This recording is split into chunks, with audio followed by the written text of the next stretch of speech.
So when I was asked to come and give the keynote to a bunch of genius people and people with hearts of gold, I was like, what should I talk about exactly? And so they always say, and I just heard William say this last night, talk about what you know. And I thought I'm going to talk about living intentionally, okay?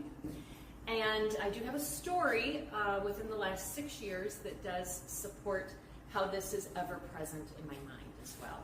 And I do need to maybe warn everybody, this is my 4th keynote presentation, but it's the first time I've ever brought a knife with me.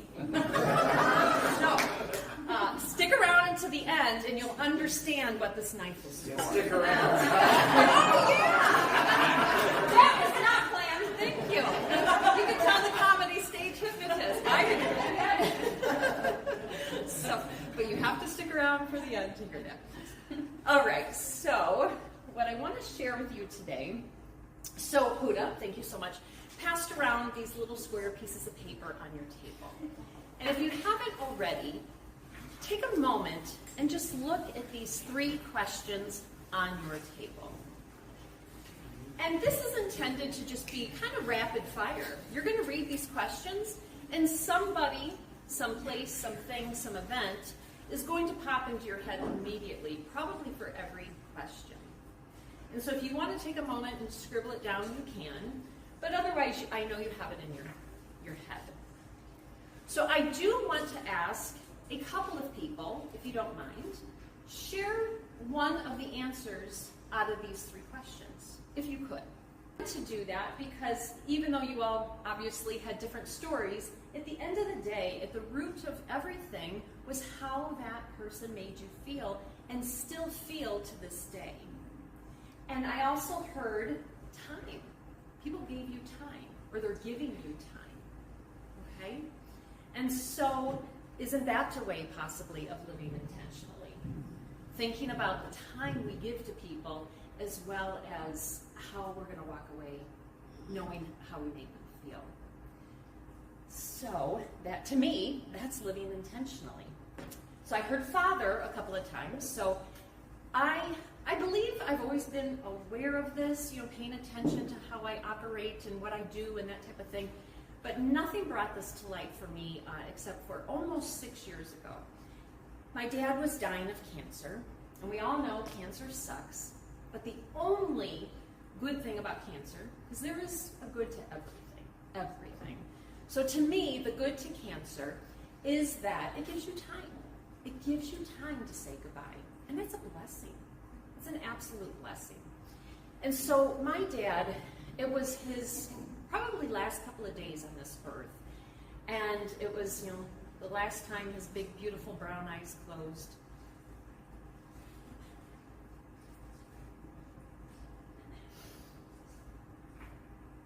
And it was the last time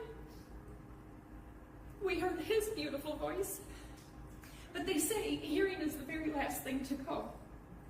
And so, believing that to be true, if anyone knows me from Facebook, since 2011, I have been every night on Facebook writing down 5 things I'm grateful for. So since that is second nature for me, I asked everybody, and we had everybody, it was my mom, my siblings, in-laws, and all the nieces and nephews.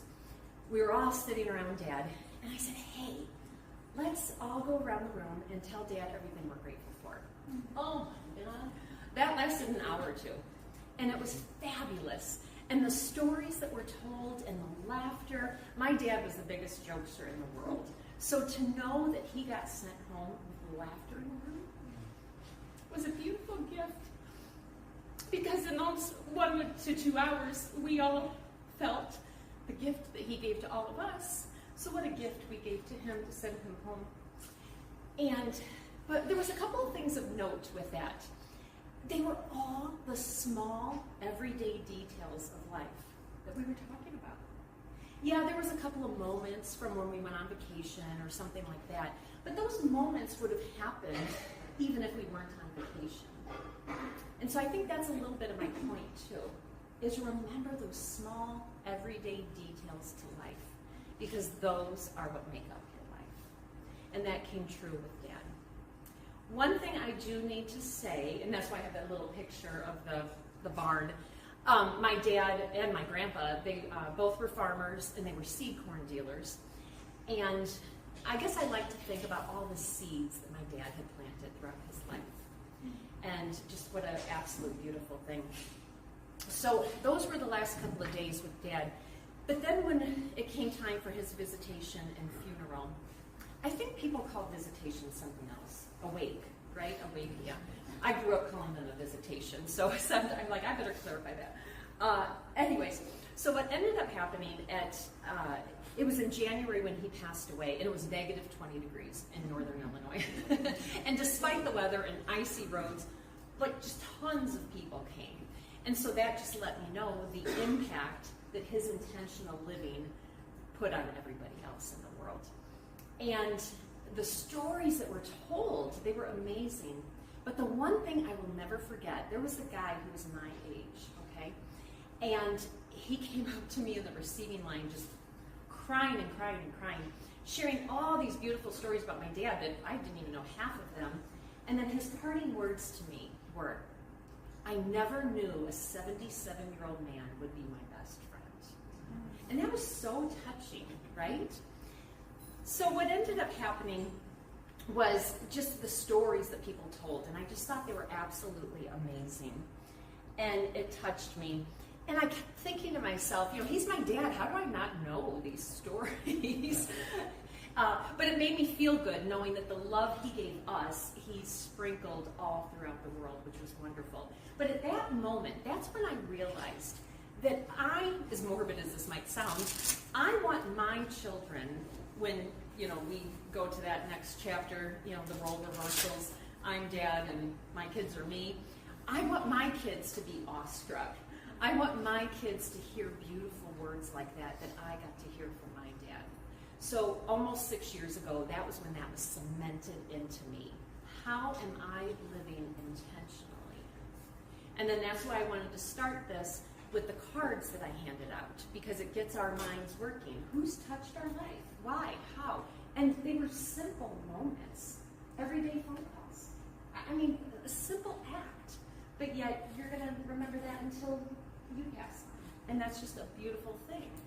So when I think about my dad, about how, his intentional living, and maybe he was a farmer by design, who knows?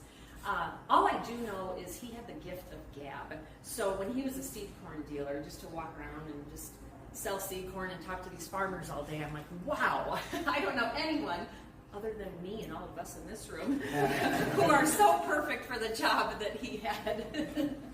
So anyways, but he lived authentically. He was an authentic individual.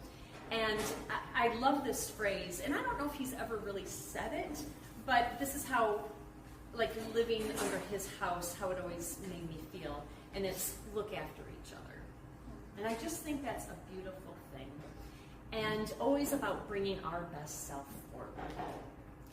So one story I do want to share really quickly about my dad, just so you can get a little idea of his humor, and then maybe too a little glimpse of the little shit I was. So I grew up in Polo, Illinois, dinky little farming community, 2,600 people, and everybody knew everybody. I'll leave it at that. So I have been driving since I was probably 9 years old. It was my aunt and uncle who lived a couple miles away, and grandma and grandpa lived right next door to them. And so often dad would be like, hey, I need whatever, go down to grandpa's. Okay, how am I going to get there? It was either my bike or jumping in the flatbed Ford, true story. And so I really have been driving for a very long time. So I remember this. I was a freshman in high school, so I was probably 14 years old. And I had a girlfriend spending the night. And mom and dad went out for the night, which was kind of a rarity. But they went out for the evening, and Lenore and I, we wanted to go to town, because going to town is a big, big deal. And so I'm 14 years old, and I'm like, let's get in the flatbed Ford, let's go. And we lived down this really long gravel lane, and all of a sudden we see headlights coming over the hill. Well, we lived out in the boonies, and so like nobody drives down that road except for us. And I'm like, shit, mom and dad are coming home. So what I decided to do was I turned off the lights and I was going to do a quick Yui in the cornfield. Well, this was December, and I remember it was December because I was worried about being grounded, so I couldn't go out for New Year's Eve, my priorities. And so I shut off the lights, did a big old Yui in the cornfield. Well, we had just gotten snow and it had melted, so it was nothing but a mud fest. Well, of course, I wasn't thinking. So I get that flatbed Ford stuck. There was no getting this thing out at all. And I was like, oh God, I'm busted. But isn't it funny? I was just going to drive to town at 14. What was I doing? But anyways, but this is my parents. So hours later, they come home. And my mom, I just hear her come in and she slams the door and she says, Connie Joe, you stupid ass. I still hear her like, you stupid ass. And then my dad follows her and he's just belly laughing. And he's laughing because he's like, her dumb ass got caught. That's like the best thing in the world. And so anyways, I just had to tell that story because it just is just how my dad was and just miss him to pieces. So, anyways, why am I sharing this with you all here? Other than to mess up my mascara. But why am I sharing this here? I'm sharing it because, as I said earlier, I mean, we are all probably and hopefully living our dream life, working our dream job. At least I hope so. I know I am, and I know several people in here personally, and I know you feel that very same way. And I look at this influence that we have, not only in our lives, but in the lives of our clients. And that is something really to be taken seriously. Back when I worked corporate America, I have a 30-year history with corporate America, and I was fortunate. I'm going to say fortunate. I was fortunate to almost always have direct reports. I took that responsibility seriously. Think about, when you have a boss. Your boss comes home with you, and you're sitting around that dinner table, and you're either praising your boss or you're mofoing your boss. It's one of the two. And I wanted to be that boss that, that was a good conversation around the dinner table. So I took that very seriously. And because of that, I take my work in my community and with my clients very, very seriously as well. So with our influence, it's obviously with us as individuals, that really goes without saying. It's within our households. And right now, I'm an empty nester. It's just me and my husband, but still two very important people in the house. And, I always want to pay attention to our energy. We've got critters, dogs, cats, ducks, and chickens. So I want to make sure that, our energy is positive for everyone around us. But also as a collective, in the world, a collective. What is our influence that we're making on the world? And then with our clients. And I also like to remind people that we are all leaders. I think a lot of times people think a leader is that CEO with the big title and the big fat salary and the corner office and that type of thing.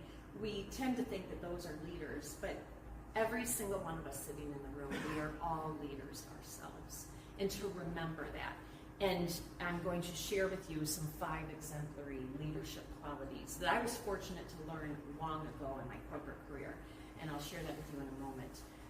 But also, I think all of us just coming into this type of a career, we're here because we're servant leaders. We have a helping heart. Otherwise, we wouldn't get into this work. And so operating everything from our heart and with that loving kindness is huge. And living intentionally. I want to keep coming back to that title. So the ripple effect. Here I'm going to talk about it with our clients. And I'm going to share a couple of things that I do with nearly all my clients. So if you guys want to commit this to memory or jot some notes or something like this, because I do a lot of these things with my clients and they really love it. And it's extra value that's being provided with everyone. So one thing I ask people is, because everyone comes to us because they have a challenge and they want to overcome that challenge. And so we all know the power of why, hence Simon Sinek's book, The Power of Why. And so why is very important. Why are you here? Why do you want this change in your life? To me, that why drives us. And we have to have that why. But to me, what I've been asking lately is, who are you going to become on the other side of reaching this goal? if you have a client that comes to you and they want to lose 50 pounds, 100 pounds, you're a whole different person 50 or 100 pounds lighter. So tap into that who you are going to become, because that why drives you, but that who sustains you. And so once I started asking my clients those questions, it was really, really powerful. And because I also like to say that whoever you're going to become, as you're working through that goal, you're going to start to embody the who, and then that's going to also help you to reach that goal.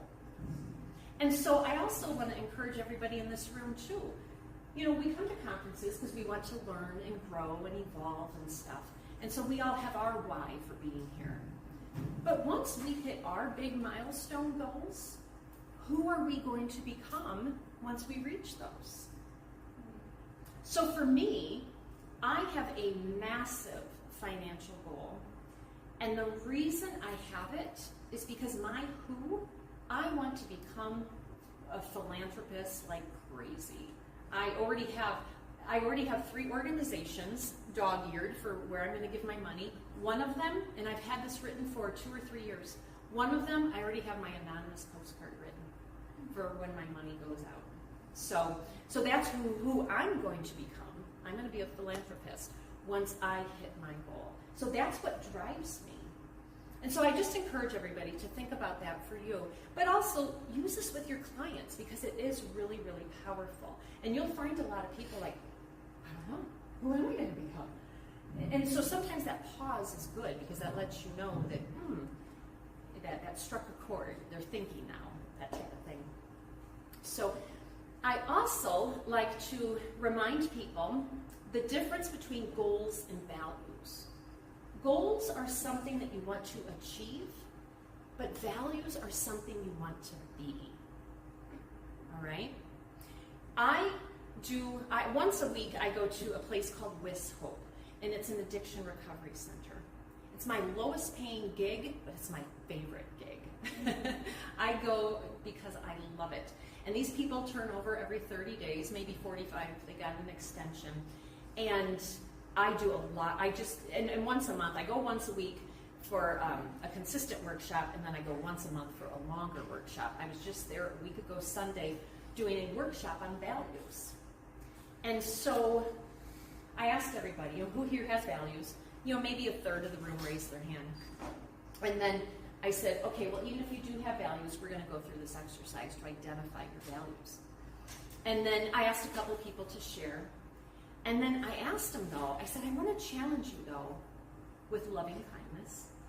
I want to challenge you and ask you, are you living your values? Because if you are not living your values, they're not your values. And so one person in particular, he gave me permission to bust his balls a little, but his number one value, he said, was family. But yet, when he explained what he was doing before he came into the addiction recovery center, he didn't come home at night because he was in the bars. And so I said, is family then really your value if you're not home with your family?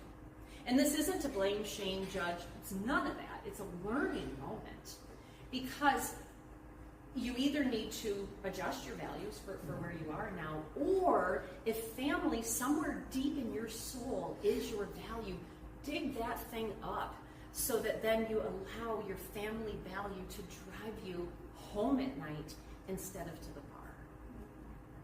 So, and to me, values are not the placard on the wall. Oh yeah, these are my values. Because they sound good. I just learned actually the other day, I never knew this, but Enron, their number one value is integrity.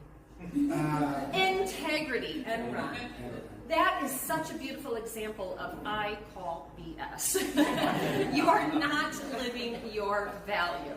So I wanted to share that here, but I have an ebook to help people. I also have it in my book too, how to come up with your values, because I just think they're so important. The other thing I share with clients, and I actually did a workshop. I'm a board member of Family Services, and Family Services of Southern Wisconsin, and they provide services to a number of agencies domestic violence, sexual abuse, that type of thing. And so I gave a workshop on leadership. And the timing was perfect because I was sharing it with them to let them know you are a leader in what you're doing. And it was great timing, divine timing, because the one person went out to one of her clients and she was talking about how she really wants to become a leader in her household and how it would help her and her kids. And so this lady was immediately able to share this with that lady. It was great. So, as I said, I'm very fortunate in that I used to work corporate America, and this is where I learned this. And it's called the 5 exemplary qualities of a leader, and I love it. And yeah, please write this down. The very first one is model the way. Every single thing we do in life, we are modeling the way, and to remember that. The second thing, inspire a shared vision.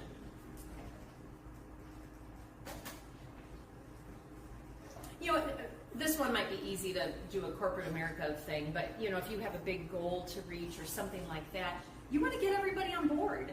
You know, this is where we're going, this is why we're going there, this is how you're going to help, and you really create that inspired vision. The third one, challenge the process. Challenging the process is huge. Because it's when we challenge things, that's when we... Don't they say that the best inventions have come from something in your life that was just the biggest pain? And you're like, ah! And that's when somebody invents something. And so, in a way, you're challenging the process.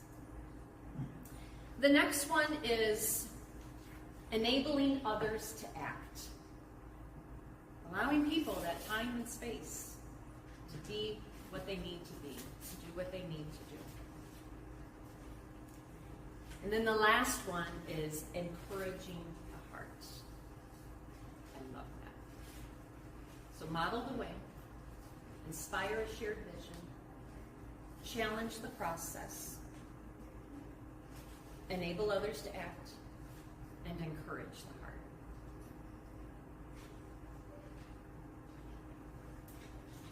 And once you guys do these every day. I just know you do. Yes? Oh, I'm sorry. Yes, thank you. So, but I trust that you guys do this every day. But once you hear these, you're going to pay even more attention to them. Just because I have a moment, I'm going to share one more story with this, just to share with you how we use these every day without thinking about it. So, and I learned these, honest to goodness, probably 25 years ago. So one of my absolute favorite corporate jobs, I worked for the American Academy of Dermatology. And I was an assistant director of community relations. So basically my job was to go out into the community and tell people who a dermatologist is and why you need one. So I did a lot of work with skin cancer, and then also, best program in the world, we ran a program called Camp Discovery for children with severe skin disease. And, you know, with skin disease, like if I have a kidney issue or something like that, you guys don't know, it's inside of me. But if I have a skin disease, damn, I'm wearing that. The whole world can see. And so these kids, I just loved it. They would get off of the bus in Minnesota, and they would be all bundled up. It's in the middle of summer. It's so hot. They would, you know, head to toe, hoodies on and sweatpants and everything, just because they were covering themselves up, because that's what they do in their hometown. But by the end of the week, they were running around with shorts and tank tops because they didn't care. Nobody cared, because everybody had something. So I always have to give a plug for Camp Discovery. I love it. Anyways, okay. So when I went to camp, I got such a high because it was just such a beautiful program, and my kids knew this. And so that high would literally last me probably for the rest of the year. So my daughter, I get home from camp, and she's like, "Hey, Mom," she said, "I'm glad you're home and all that stuff." She said, "Let's go out for dinner." Wow. Okay, yeah, let's go. So we're sitting around the dinner table, and she shares with me, she had just graduated high school. That's an important fact, because this was July, so she just graduated May, June. So we're sitting around the table, and she says, "Mom, I'm pregnant." And I did that, and then my head dropped. And then when my head dropped, I was like thinking 9 gazillion thoughts. Oh shit, oh shit, oh shit. And then, but immediately I was like, and trust me, I wasn't saying model the way in my head, but I was like, okay, what are you gonna do? And she says, Tony wants me to have the baby and keep the baby. I said, okay, what do you want to do? Tony wants me to have the baby and keep the baby. And I said, okay. I said, you know what, Morgan? I said, in this life, we have 3 choices with us. And I said, I'm going on a business trip next week. I said, why don't you come with me? And while I'm at my business meetings, you can roam around, stay in the room, whatever you need to do. But I really think you need to be taken out of where you're at. Just go to some neutral place. And I really want to ask you, if you're open to it, to just think everything through. Think of all 3 choices, go all the way down the road with all 3 of them. And then whatever you decide, I am behind you 1,000%. And she agreed to that. So a week later, I think it was Kentucky of all places we went, but they had some beautiful river walks, so it actually worked out great. So I get I get back to the hotel after that first day of meetings, and she says, I made my mind up. I'm having him and I'm keeping him, and I would like to fly home tomorrow. And I said, okay. We call the airlines, we'll get you on an earlier plane. And she had Chase, the love of my life, who is 13 years old. So anyways, why am I sharing that story with you? I'm sharing it with you because, again, model the way, inspire, share vision. I was not doing any of those things. But as she was sharing a life-changing moment with me, when I dropped my head, that was my immediate reaction, so I'm being human. But then when I picked it up, I was modeling the way for how a good, supportive parent would be. Hence my dad, probably, right? And he supported me in so many ways. So right there, I'm modeling the way. Because if she's having this baby, I want her to see what a good parent, supportive parent would do for a child. Inspire a shared vision. Let's get out of town. Let's get out of the environment that you're in right now so you can think clearly and all of those types of things. And then some of these are kind of like really cinched together here. But challenge the process. Part of getting out of town is so that you can clear your head and challenge the process of what Tony wants. And I love Tony. They never got married or anything, but I actually just saw him at Chase's soccer game Tuesday night. So he's like a second son to me. So this is nothing against Tony at all. But it was still, let's get out of the situation and let's challenge the process. Let's challenge what Tony wants you to do. And then enable someone to act. That it was totally her choice, 100% her choice. And obviously I set the stage for that to happen. And encourage the heart. I was there with her 100%, and her and Tony, I have to tell you, they lived with me for the first, I think it was about almost 18 months to 2 years. And that's why Chase and I are just, so close, because I was so fortunate to have that time with them. So in that quick little story, I was able to use those 5 exemplary qualities of leadership. And so now that I shared them with you, and again, I know you're practicing these every day, but you're really going to become aware of them. So, but these are great things to pass on to your clients as well, to let them know you're a leader. Even though you're sitting in this chair right now because maybe something really heavy is going on, you're still a leader. And remember that and use those leadership qualities for yourself as well as your home, your work, those types of things. Again, the ripple effect. So then the other thing is, and there's a meme that roams around Facebook all the time on this, but the 5 people that you surround yourself with, hope I can remember this. The inspired, the motivated, the passionate, I'm going to remember, the grateful, and the open-minded. Those are the 5 people that we really need to surround ourselves with. What's the 5? Inspired, motivated, passionate, grateful, open-minded. Okay? And so I share this information with my clients as well. And sometimes you just say it. Right? Sometimes we're planting seeds, right? We're planting seeds. Especially if you have somebody in your chair who might not be in the best relationship. You know, maybe we can just share the 5 people that we need to surround ourselves with. And that's beautiful. So, on that note, one other thing that I share with my clients is I introduce them to the 5 love languages by Chapman. What's his first name? Rob Chapman? Chapman is his last name, but the 5 love languages. So if you guys don't know the 5 love languages, and if you're in a relationship, read that book. It's amazing. It really helps your relationship.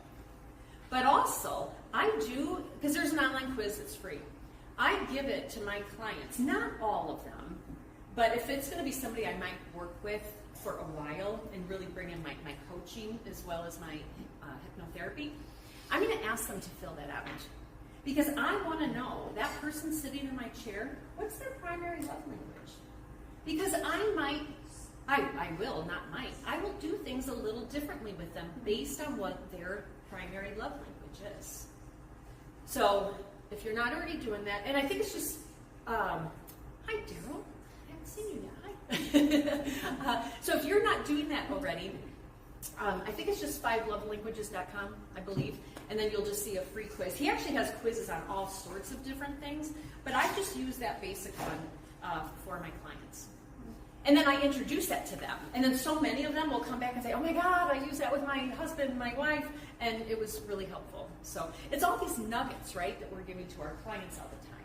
I don't know about you, but when I first started doing this work, I would have a client sit in my chair and they would be like, oh yeah, my therapist years ago told me this thing, and whatever the thing was. And I remember I always had a little pang of envy because I thought, oh, I want to be that person that for years, and not even my name, I don't even really care if they remember my name, I just want that person to remember something that I said or I shared with them. That really meant a lot to me. And so because of that, I really chock full and give my clients a lot of golden nuggets and a lot of resources that they can use in our time together as well as outside. Huda, Karen, and I rode up here together yesterday, and I picked up a phone call, and it was a referral, and we were talking and all of this stuff, and she wanted to see me today. And I'm like, no, not possible, just because she's starting a new job on Monday. So anyways, but as I was talking with her, and I knew I couldn't see her, for a while or whatever, I left her with a nugget. And it's something I'm going to share with you here in a slide or two. But I gave her this as a resource because I said, you know what, intuitively, I feel that this quiz that I'm going to point you to, I think it's going to help you in the meantime until we can work together. And you know what, and even if she doesn't turn out to be a client, although she will because I got an email from her. So, because I was driving, and then I was just very upfront, I'm like, I'm driving, I said, could you send me an email? Anyways, so I digress on that, because now I have to remember to respond to that email this afternoon. And if I say it out loud, I'll remember it, maybe. It's recorded. Sorry, totally digress. Lost my train of thought on that one. But anyways, so even if she does not turn out to be a client, I just gave her a valuable resource. That's beautiful. So, the reason why I brought up the 5 love languages, my primary love language is words of affirmation. Okay? And it's not telling me, oh, you look beautiful, although that's lovely too. My words of affirmation are that recognition, that appreciation, that type of thing. And so, because that is my love language, and because I would love for all of you to apply this stuff, just so we remember it, here's my email on the screen. And if anybody is inspired, or motivated, if anyone has a calling, if anyone has a calling to share anything that you got out of today's I'm not done yet, but out of today's presentation, I would welcome that immensely. And if you guys don't mind, I might even read some of them at the end of today's presentation, just to let you know what role we can play. And I'm sure everyone in this room, it goes without question, we are all 5 of these things. We are. But what one would you like to lead with today when I ask you to fill my cup of words of affirmation? Thank you very much. So, how do we get here and to really live intentionally? And how we do that is by having values. I said earlier, a goal is something you want to reach. A value is something you want to be. All right? And so when we can really think about that, a value is what we actually focus on. When we have a value, that is what we focus on. So just like the example I gave, it was hope. If he had that value of family in front of him, he would focus on his family rather than hitting the bar every night coming home. And he responded well to that, by the way. So I like to ask people too, because we always hear, what do you want to be, do, and have? I like to add give. But again, I have a philanthropic heart. That's why I have a big financial goal. But another thing when you think about values is who can you be, what can you do, what can you have, and what can you give? And so when we can think about things in those terms, that can also help lead us to our values, as well as help us to remember to live intentionally in everything that we're doing. So, and then setting our lives up for how we want to live them. So again, my dad passed away almost 6 years ago now, and really since, it took me another couple of years, but once he passed away, come hell or high water, I was doing my business full time. Because when I started, William Mitchell's my trainer. So after William trained me very well, but I was still doing it part-time. But I had a killer corporate job. It was a little hard to leave. So it took me a little while to feel confident and secure to do that. But once my dad passed away, I'm like, oh no, I need to do this work full-time. And so I gave my all to make that happen. And some of the ways I was able to do that, and what I encourage you all to, if you're not already doing this, and I'm sure many of you aren't, but again, it's a reminder, is how are your weeks set up? Do you have your weeks set up that they work for you? When I first started, oh God, I was a time slut. I would see anybody, anytime, because it was all about getting the clients whenever. But sorry. So,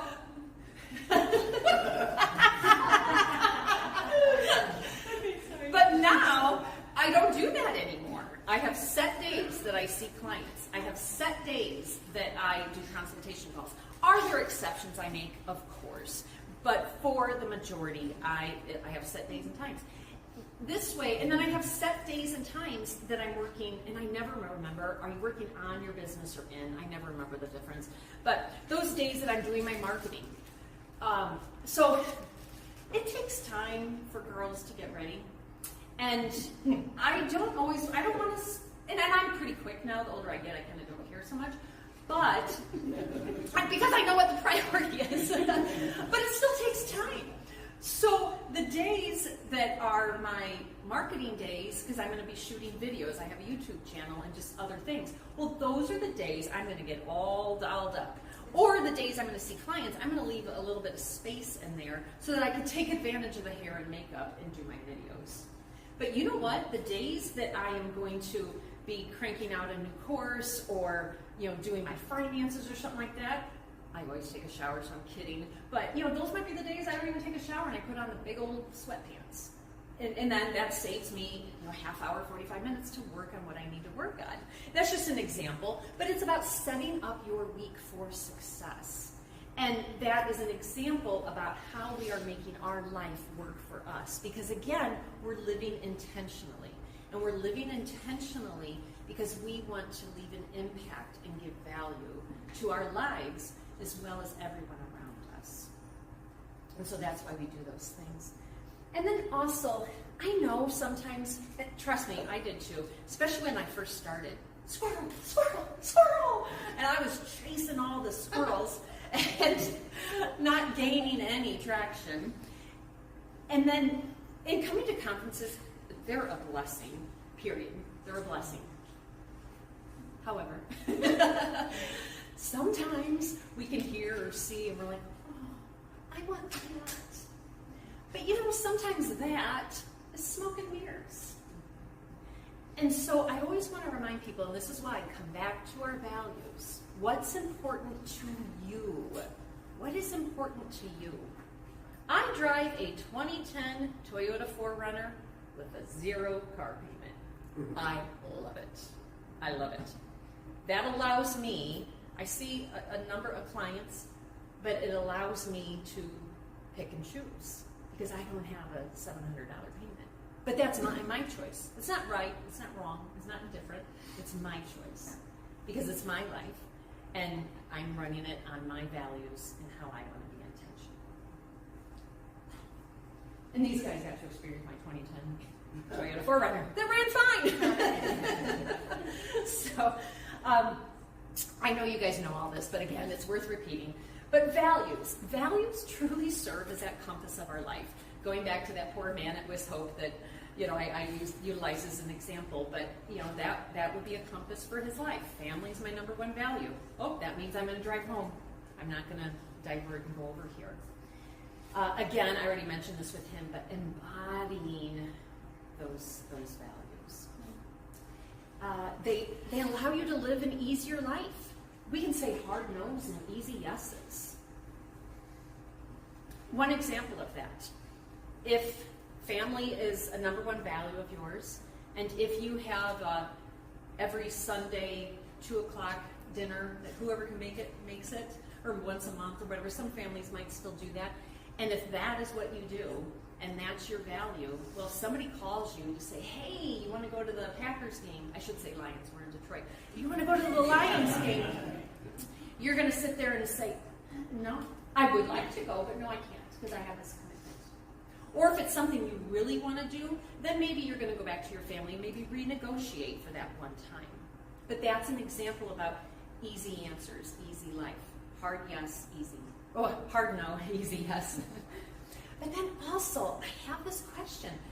Sometimes, are we chasing what maybe we already have? Are we chasing what maybe we already have? You guys have probably, anyone who's on Facebook, you've probably heard this, is it a fable? About the story, I'm probably going to kill it a little bit. The knife. So bear with me on this a little bit. I'm probably not going to get it exactly right. But the story goes, there was this big weight CEO who went on a vacation to some Mexican village. And he saw this local who would go fishing every day. And then he would catch all of his fish, he would come back, and he would sit under the tree and take that nice siesta. Okay? And so in doing that, the CEO came up to him and he said, hey, tell me about your business. What are you doing and all this kind of stuff? So he said, well, I wake up early in the morning, I go fishing, I come back, I sell it to the local merchants, and then I have my siesta and I go home to my family. And the CEO said, oh man, I could give you a business plan. He said, I can really help you. He said, if you just work a little bit harder, you can get a fleet of ships, and then you can get all of these employees to come and help you, and then you can just make millions, and then one day you can retire and live life how you want to. And the local said, isn't that what I'm already doing? So what are we chasing that maybe you already have? And think about that from an energy perspective too. Periodic check-ins. I just got my size 9 up my rear just a couple of days ago. So this is another, it's called 6 Human Needs, and I think it's the number 6. If I'm wrong, spell 6 out. But 6humanneeds.com, killer quiz on that. Damn, is it good. It asks you, I think it's 82 or 84 questions, to have you determine what are your top 6 human needs. Okay, and I do need to read these. Certainty, variety, significance, love and connection, growth or contribution. Step out of the way so you guys can see it on the screen. And so this is another thing, depending on the work that I'm doing with a client, I will share this resource as well. So it's a great one. So I'm working with a person with mainly life coaching, and she owns a marketing company, and she's just totally unbalanced in her life. She has aging parents, dementia, she owns her own business, all this stuff. And so she's coming to me to find that balance in her life, and I'm like, oh my God, this will be the perfect quiz. Well, it's been years since I've taken this, okay? So I thought, oh, I'm going to take it too. So I took it Monday or Tuesday, and so my top 2 right now are growth and contribution. Well, I wasn't surprised by that at all, because my growth, I told you I have a big fat financial goal so I can become a philanthropist. And then I also, contribution, I'm a board member of 2 different nonprofits, and I give a lot to those, and many other things. And so I was not surprised by growth and contribution. So that sounds beautiful, right? Oh, beautiful, beautiful. But like everything, there's that shadow side. So I get this report back, and so it tells me all the great things about growth and contribution, but then it points out all the negative things with growth and contribution. And so for me, some of that is lack of self-care. And I'm like, oh, yeah, I can see that. I can totally see that. And then, even though family's important to me and I love my husband to pieces, I have probably pushed him to the back burner because I am working, doing this stuff. And I was like, wow. So it was, my own size 9 up my rear. I always say it's easier to kick someone else's butt, but it's harder, to kick our own. So that's why the image on there. But anyways, so the reason I'm sharing a lot of this stuff with you is not only, to keep coming back to how we can live intentionally, but I wanted to sprinkle this in with some great resources and thoughts for working with your clients, because they could be very helpful. Okay? And while we are here, think about, and we all have these 5, I know we do, because we wouldn't be in this room if we didn't possess these 5 qualities of people. But anyways, while we're here, we are going to learn fabulous new techniques. Hypnosis, NLP techniques. We're going to learn some great, great skills. And I know this probably goes without saying, but again, the reminders, like my reminder I had earlier this week with my foot. So when you go to these classes, think about how can this new skill I'm going to learn make me a better hypnotist, so that I can be living intentionally, so I can leave an impact, so I can leave value with these clients. And really think about it in that way. We're going to go to some classes that teach maybe some business things, growing your business. I know that's mine. I'm going to teach you how to do 3 different things that I'm not remembering right now without ad spend. Basically growing your business and things like that. So it's on Sunday, thank goodness. I don't have to think about it for a couple days. But we're going to go to business building courses this weekend. And so when you're going to those, really think about how can I utilize this information to build efficiency into my life. That efficiency that can help with your values, that efficiency that can help you to live intentionally. Because remember, at the beginning, when you guys shared your personal stories from the 3 questions, time really was at the root of every single thing. Time and attention was at the root of everything. And then how you left a person feeling. So how can we become a little more efficient in our businesses? And then while you're here, just kind of maybe pay attention too as we're having these conversations, formal or hallway conversations, to like just, in your mind, like, oh, you're an open-minded person. Ooh, you're passionate. I can feel that passion coming through you. Just kind of maybe pay attention to it. Because why not use this weekend to really hone in on this? Because then when we leave this beautiful community that we have here, we can, one, it's top of mind, so we're living it too. but also it always increases that awareness. So I do have a sticker. I gave a keynote a couple of years ago, and I created stickers. My virtual assistant told me stickers are cool again. Yeah. So, and here's my original sticker that's been washed 100 times. So do with the sticker whatever you will. But can I have one so I can read it? Yeah. We'll hand it out to you at the end. So thank you, Luda. I appreciate you. So I would like to encourage everybody to just have this top of mind.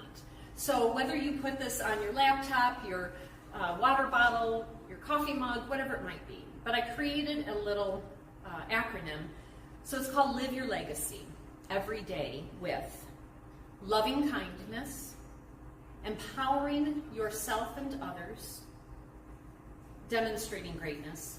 The G came last on that. Demonstrating greatness, authentically, living authentically, caring for yourself and others, and saying yes to life. Mm-hmm. And so the question is, who can benefit from your legacy today? Because I think that's what we're talking about at the end of the day, is legacy. Living intentionally is that legacy. A lot of times people think about legacy in terms of financial. But to me, legacy, in addition to finances, it can definitely be that. But to me, it is also the legacy of how you're going to make others feel, how you're going to be remembered. That's why I wanted to start today's session with that little sheet of paper there. And what I want to do, I didn't know I'd have a microphone, so I'm going to do this the best I can. So now, and I think I'm good on time, right? Yes. No, I'll be okay. I'm multi-talented. You guys will see that here in just a second. So, I love visuals. Why are we laughing at? What? I know. I should get this on the thing. Nobody's laughing, Connie. Right. They're not laughing at you. I'm laughing with you. So, I love demonstrations. I don't know about you guys, but whenever I go to Wiss Hope, I open up.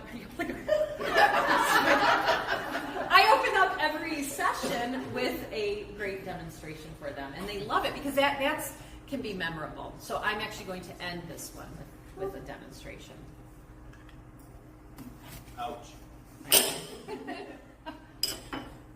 Well, this is easy.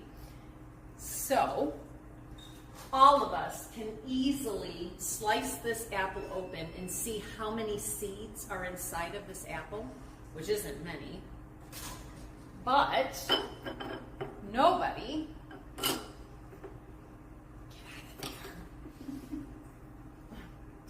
stupid seed. Nobody can tell you how many apples will come from this seed. So, back to my farmer dad and planting seeds.